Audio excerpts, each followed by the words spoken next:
Good morning, my Real News Media TV family. Thank you so much for tuning in this morning, and I'm wishing for everyone a wonderful and a productive day. Please leave a comment, like, and share. And in the news this morning for October 25, 2023, man's partially decomposed body found in Salt River. The decomposing body of a man was found in Salt River, Clarendon on Tuesday morning. Police said the body is believed to be that of Merrick Aries, a 43-year-old resident of 46 Paddington Terrace in Kingston. According to the police, the partially decomposed body was discovered in bushes in Salt River about 9:30 a.m. The body had what appeared to be gunshot wounds to the head and upper body. The police said they were summoned to the location by residents who made the gruesome discovery. Upon the cops' arrival, the body was seen on its back, clad in a white t-shirt, white underpants, blue jeans, and white sneakers.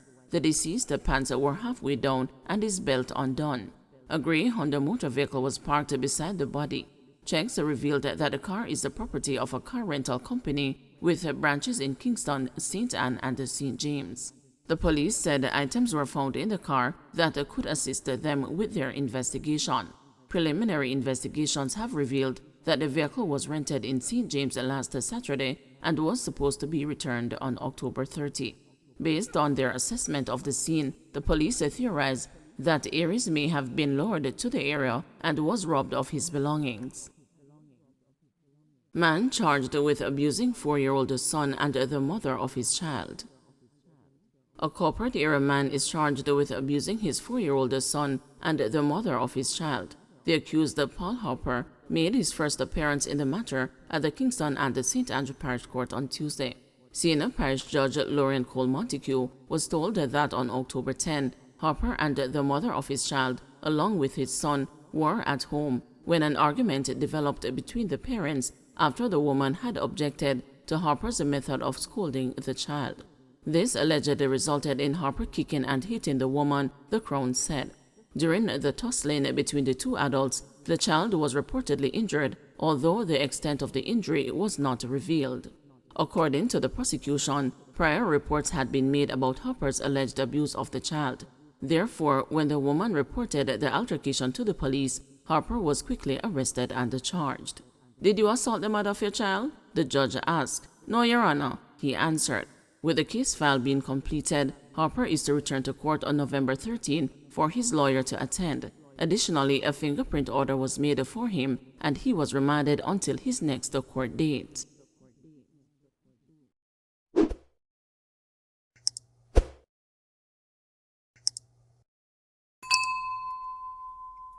Caretaker reports a cousin after $135,000 in items stolen from home.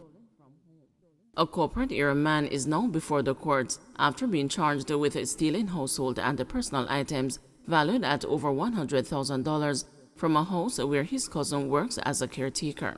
Fernando Wilshire has pleaded not guilty to larceny of dwelling. He appeared in the Kingston and the St. Andrew Parish Court on Tuesday when the matter was mentioned before Senior Parish Judge Lauren Cole Montague. The court was told that on August 29, the owner of the house left Jamaica and appointed the defendant's cousin as a caretaker for the premises.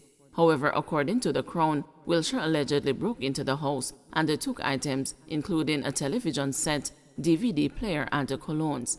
The items were estimated to value $135,000.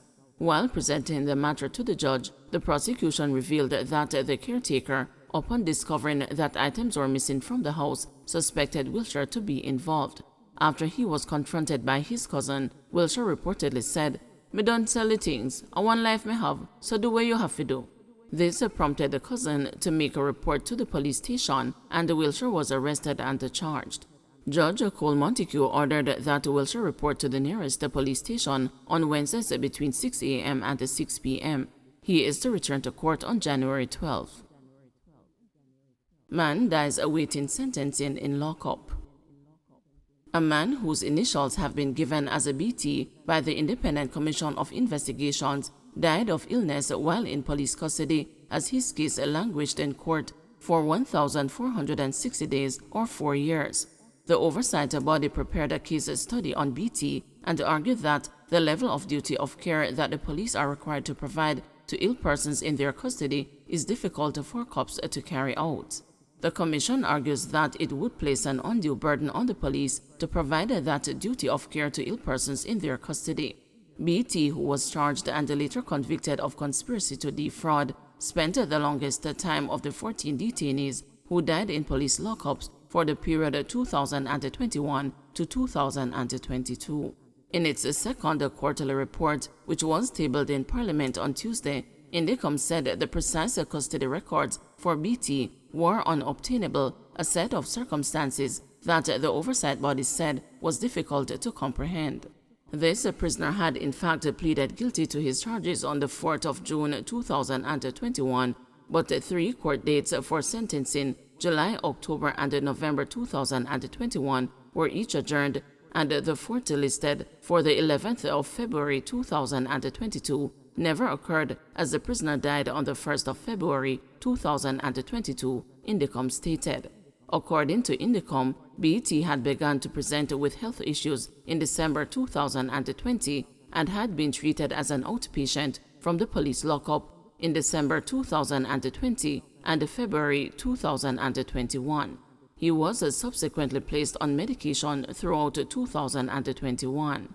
However, his health deteriorated and he became an inpatient at Kingston Public Hospital for 10 days in January 2022, but was discharged back to the police lockup despite clearly being very ill. The oversight body reported that 10 days later, BT was again taken to hospital, having been found unresponsive in the cell. The prisoner died at hospital the following day. The Commission said that in this particular case, the convicted prisoner should have been detained within the Department of Correctional Services, which may have been better able to meet his needs. The JCF are unable to prevent the return of such sick prisoners from hospital, where they are discharged without a recourse to debate. The police lockup cannot be a substitute for a hospital or other medical institution, said Indicom. An analysis of the 14 deaths in custody for the 2021-2022 period showed that they were all adult males, Indicom said. It noted that only 1 female has died in custody since 2014. Indicom said that 10 of the 14 deaths in custody for the period were attributed to illness, 3 were identified as suicides, and there was 1 case of murder caused by another detainee.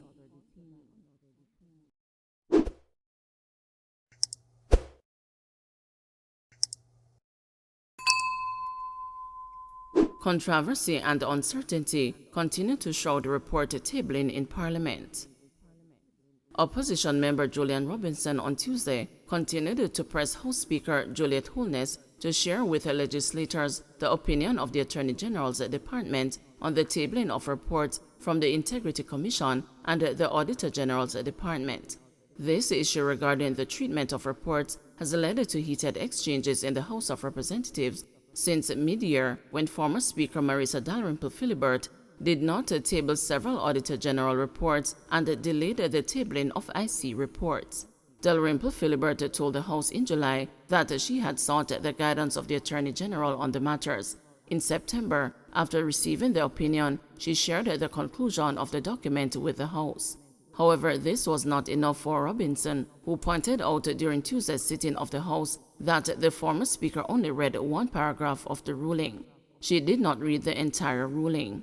I asked for it so we could see the full context. I don't know what she read in the context, or maybe a 3 or a 4-page ruling, which is why I have been insistent on asking for it. So the fact that she read something cannot substitute for the ruling being shared, he said. Robinson noted that when he had previously asked the new House Speaker about sharing the Attorney General's opinion, she had indicated that she would need some time to do her own research and review. So he again asked if the opinion would now be forthcoming.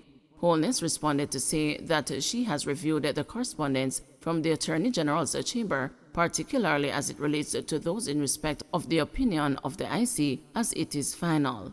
She noted, however, that the opinion has not been finalized as it relates to the opinion of the Auditor General, and she has written to the Attorney General's chamber to look at and provide the same. However, I do take note of your question whether or not the opinion will be provided. I would like to have a discussion with the President, House Leader, and the Deputy House Leader as it relates to my own view as the presiding officer of this chamber, she said. Holness hastened to say that having a legal opinion from the Attorney General's chamber does not mean that this is a stipulation for the House. I am very strong in my own perception as a speaker that we have to be very careful in believing that seeking advice means that the House is to feel that another body can stipulate how we function as a House, and so in making decisions I will not be rash.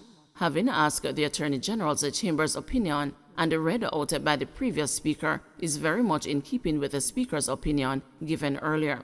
The House did not write the Attorney General, the speaker did, she said. But Robinson countered her argument, saying that the former speaker cannot seek an opinion in her personal capacity. She sought the opinion as a presiding officer of the House on behalf of the House. That opinion was sought because there is a dispute between how the former speaker treated with these reports and our view as to how it should be.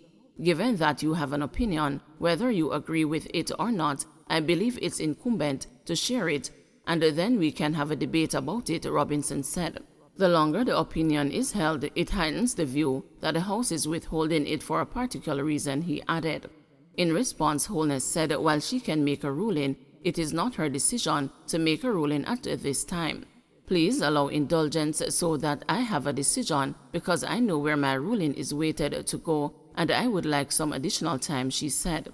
In July, Dalrymple Philibert had explained to the House that she would be withholding 3 Auditor General reports for 2 months to correct an unlawful practice which offends the Jamaican Constitution. She said that all Auditor General reports have always been tabled in the House upon receipt, whether they pertain to a ministry, an agency, or a public body. However, the practice in general is not, in my understanding, in keeping with Section 30 of the Financial Audit and Administration Act. That Section 30, provides for the Auditor General's report on a public body to be tabled where the minister with responsibility for that public body fails to report to this Parliament within a 2-month period, she said. In terms of the IC reports, Dalrymple Philibert had pointed out the Integrity Commission Act had amended Section 73D of Parliament's standing orders, which clearly sets out how the report of the Integrity Commission should be treated. According to her interpretation, IC reports submitted to the Parliament will now first go to its Oversight Committee before being tabled. According to the Standing Orders 73D, the Oversight Committee has a duty to review the annual report and any other report of the Commission and to submit recommendations to both Houses of Parliament. The section also states that the Oversight Committee is to convene and consider a report submitted under Section 34 of the IC law within 30 days of the submission of the report.